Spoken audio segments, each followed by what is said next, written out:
What's going on, guys? In this video of Should I Invest, we're going to be talking about ASML, a ticker that you guys actually mentioned in my comments in my last video. So let's go ahead and dive right into it. And before I do that, we have our handy dandy MARKETSMITH tool that's going to give us all the information we need to research these stocks for the long term. We have our handy dandy Excel sheet that's going to tell us whether the stock is a pass or fail based on the criteria. And of course, we have Yahoo Finance. All right, so first and foremost, let's go ahead and type it in. We have ASML. The information is going to get pulled up right here. EPS green, that's great. PE is a little bit on the higher side, but let's take a look at the return on equity. All right, so how do we do that? We got to come here on MARKETSMITH. We're going to see the return on equity is a whopping 56. All right, that is a number we are looking for. That is great.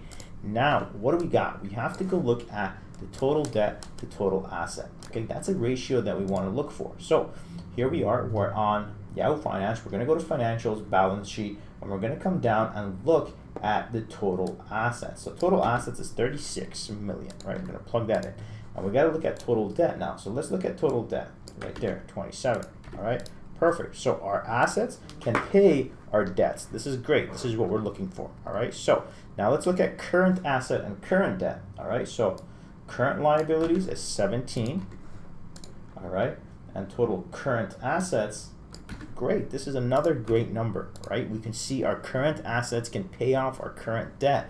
So this is also a good thing that we're looking at. Let's keep on trucking along here. So we need to look at operating income now. So we're going to do that on income statement, right? So the operating income right here, we have 6.5. We're going to plug that right here, and we're going to look at total revenue. We got that figure right there. Perfect. We're pushing 31%. That is absolutely stunning. All right, so let's look at cash flow now. Is the cash flow increasing or decreasing? 2.3, 3.6, 9.9, and 7.1. So I would say, just based on the last 4 years, cash flow is increasing with the exception of that 1 year. So I would put this as increasing. Now let's go see how much management is owning. All right, so to do that, we're going to go to MARKETSMITH. We're going to take a look at right here under ownership, and we can see management is within standard. The 1% is the norm.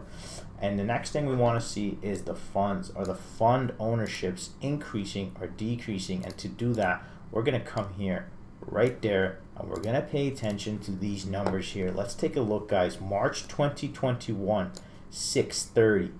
June 2021, 690. September, 720. December 2021, 750.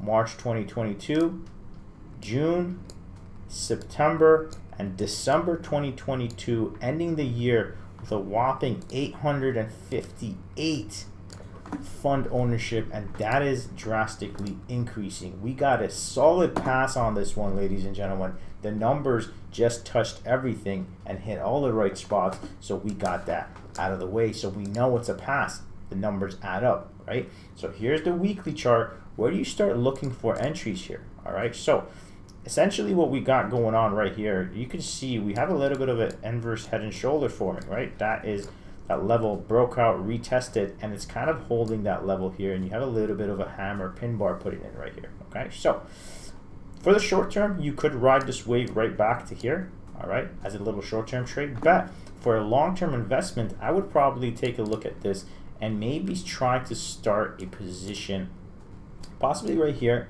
and then have room to average down maybe at that 500 psychological number and then the 400 area. Okay, this is a fundamentally sound company based on the metrics that we just looked at. All right, PE is a little high, but everything else across the board, the numbers add up. So something you might want to hold in your long term, and really just cost average down when and if you can. All right, so hope you guys enjoyed this episode of Should I Invest. If you guys have any other tickers you want me to look at next week, please comment them down below, and I will definitely do the video for you. Thank you guys for watching. Make sure you like and subscribe.